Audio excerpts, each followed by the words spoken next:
미국 대선의 결과가 사실상 확정되는 분위기입니다. 현재 바이든 후보의 당선이 유력합니다. 트럼프 대통령은 결과에 불복해 연이어 소송을 제기했습니다. 하지만 잇따라 받아들여지지 않고 있습니다. 지난 5일 글로벌 외신에 따르면 트럼프 대선 캠프가 미시간주와 조지아주에서 제기한 소송이 1심에서 기각되었습니다. 트럼프 캠프 측은 소송에서 민주당 측이 공화당 참관인에게 개표 과정을 숨기고 있다며 미시간주에서의 개표 중단을 요구했습니다. 하지만 미시간주 1심 법원은 개표 중단 청구를 기각하는 구두명령을 내렸습니다. 16명의 선거인단이 걸린 미시간주는 주요 경합주 중 하나입니다. 바이든 후보가 트럼프 대통령에게 뒤지다가 개표 후반으로 가면서 역전을 한 곳입니다. 트럼프 캠프가 조지아주 채텀 카운티 선거관리위원회를 상대로 낸 소송도 1심에서 기각되었습니다. 트럼프 대통령 측은 대선 우편 접수 시한인 대선일 오후 7시 이후 도착한 우편 통지 용지와 이전에 도착한 용지가 섞여 처리돼 이를 분리해야 한다면서 불법 투표를 막아달라는 소송을 제기했습니다. 하지만 카운티 1심 법원은 청구를 기각했습니다. 이유는 선관위 직원들이 투표 용지를 잘못 처리한 흔적이 없다고 판단했기 때문입니다. 이에 외신들은 동일한 평가를 내놓고 있습니다. 법률 전문가들은 트럼프 측의 소송이 대선 승자 확정을 늦출 수는 있지만 결과를 바꾸지 못할 것으로 관측하고 있다. 네, 사실상 바이든 후보가 승기를 잡은 것입니다. 이에 따른 아시아 각국의 전망은 어떨까요? 우선 일본은 상황이 좋지 않습니다. 그동안 일본은 미일 관계를 핵심 축으로 해왔습니다. 그리고 지난 4년 동안 트럼프와 아베의 개인적인 친밀함을 토대로 일종의 밀월 관계를 형성해왔습니다. 하지만 바이든 시대가 열리면 일본은 원점에서 새롭게 출발해야 합니다. 그동안 거수기 노릇을 하면서 굴욕적으로 쌓아온 관계가 다 정리된 셈입니다. 바이든 후보와 스가 총리는 개인적 친분이 전혀 없습니다. 이 자체만으로도 일본은 새로운 국제무대의 시험대에 오른 셈입니다.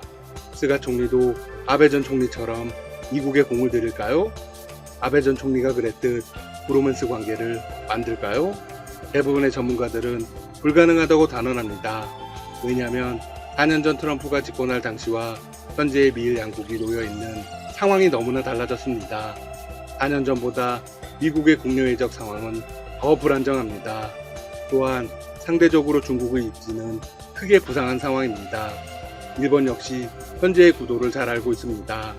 스가 총리는 마음이 급합니다.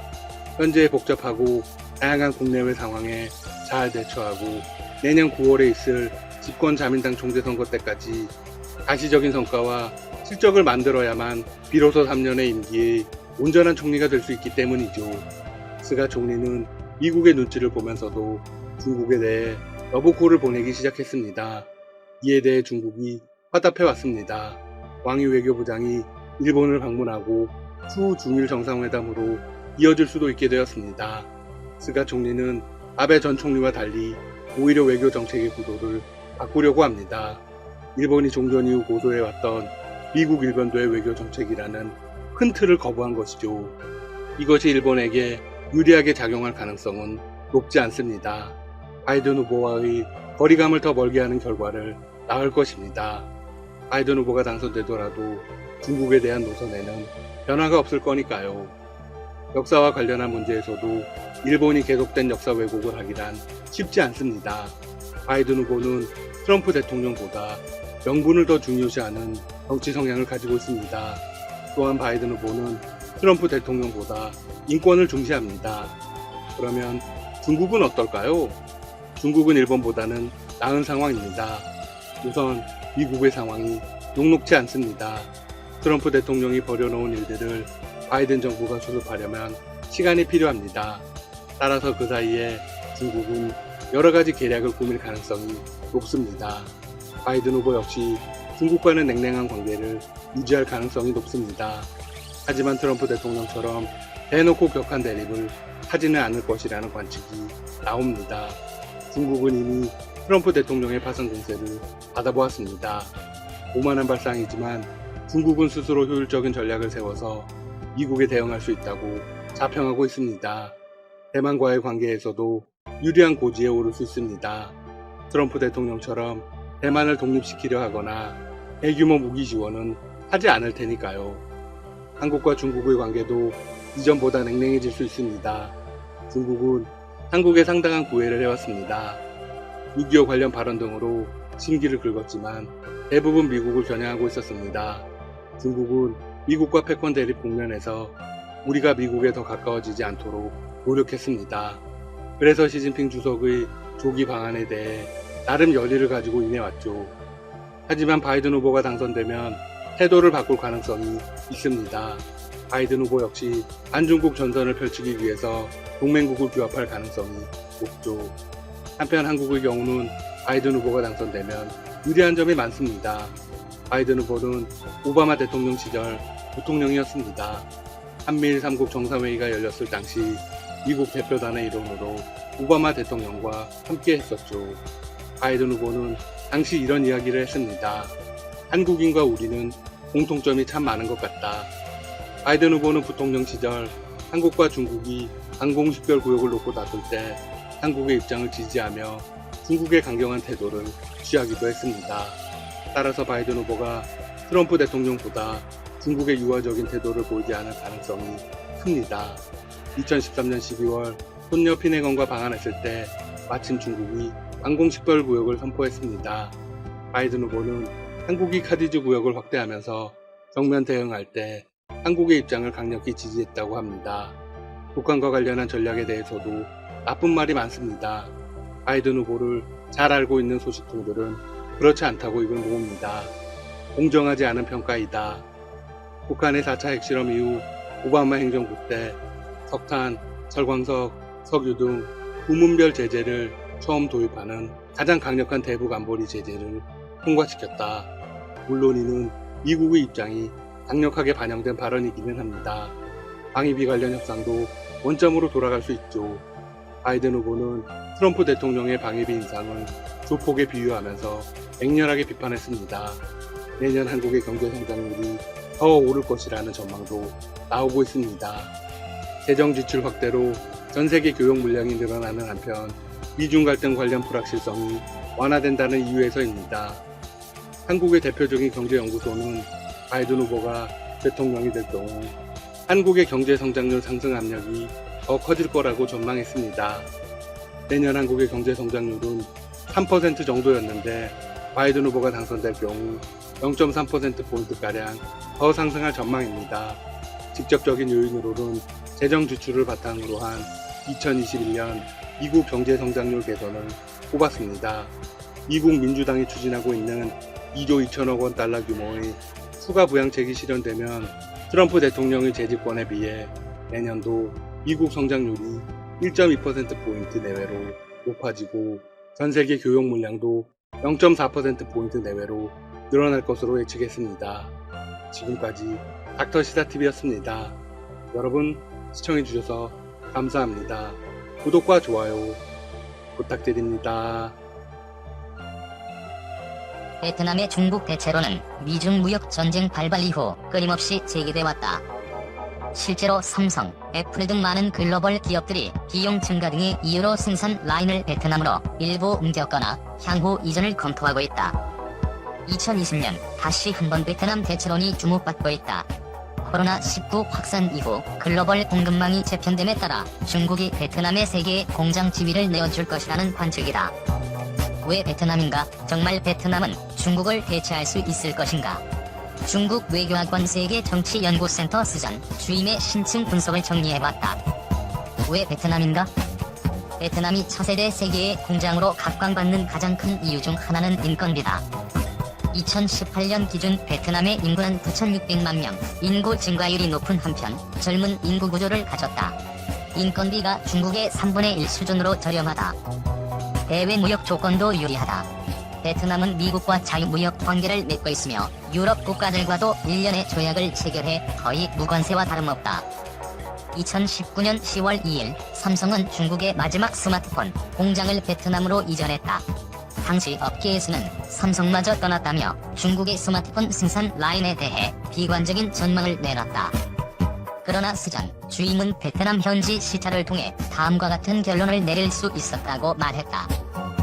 삼성이 이전한 건 스마트폰 라인 전부가 아니라 스마트폰 공정의 일부일 뿐이다. 베트남 공장 이전 이후에도 업스트림 생산에 있어서는 여전히 중국이 우위를 차지하고 있다는 얘기다. 지난해 공장 이전을 발표할 때 삼성은 2020년 삼성 휴대폰의 20에서 30%는 ODM으로 돌릴 예정이라고 밝힌 바 있다. ODM은 주문자가 제조업체에 제품의 생산을 위탁하면 제조업체가 이 제품을 개발, 생산하여 주문자에게 납품하는 방식이다. 제조업자가 제품의 설계부터 제작, 생산 등을 모두 주도한다는 점에서 OEM과 다르다. 스잔 주임은 중국이 바로 이 ODM 분야에서 압도적인 경쟁 우위를 가지고 있다고 강조했다. 삼성은 중국의 마지막 스마트폰 공장을 베트남으로 이전했다.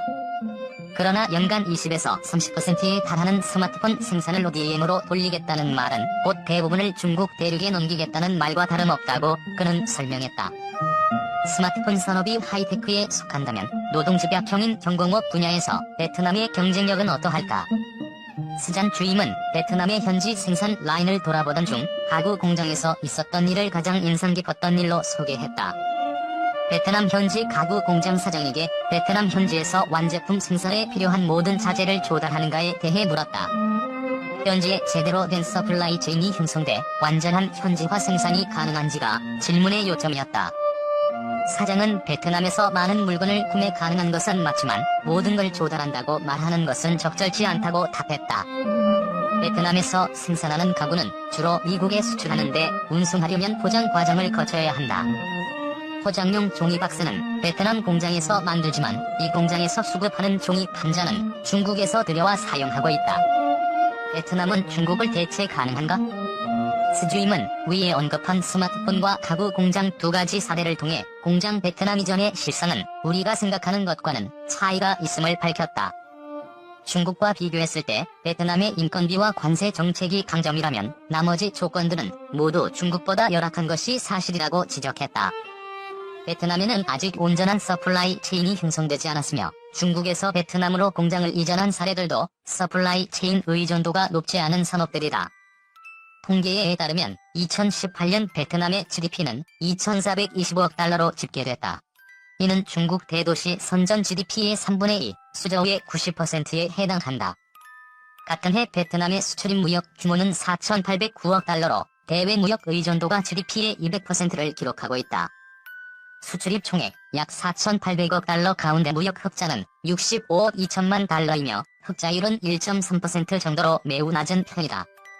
다시 말해 베트남은 무역 의존도는 높지만 여전히 기초 가공 수준에 머물러 있어 부가가치 창출에는 한계가 있음을 알 수 있다. 하지만 일각에서는 70년대 중국도 지금의 베트남 같았다고 반박한다. 기초 수준의 가공이 전부였지만 지금은 세계의 공장이 되었다는 것이다. 그렇다면 20년 뒤 베트남은 중국의 성공 루트를 따라갈 수 있을까? 세계의 공장이 되려면 가장 중요하며 필수적인 조건이 온전한 산업 시스템이다. 이를 위해서는 중화학공업이 필수 불가결하다. 대량의 원자재와 공업용 기계 등이 모두 중화학공업에서 기반하기 때문이다. 중국이 세계의 공장이 될 수 있었던 중요한 전제 조건 중 하나가 중화학공업 기반을 갖췄다는 점이었다. 앞서 언급했듯 글로벌 기업들이 공장을 베트남으로 이전하는 이유는 자유무역경제 체제에 기반해 대외 무역 조건이 좋고 관세가 낮기 때문이다.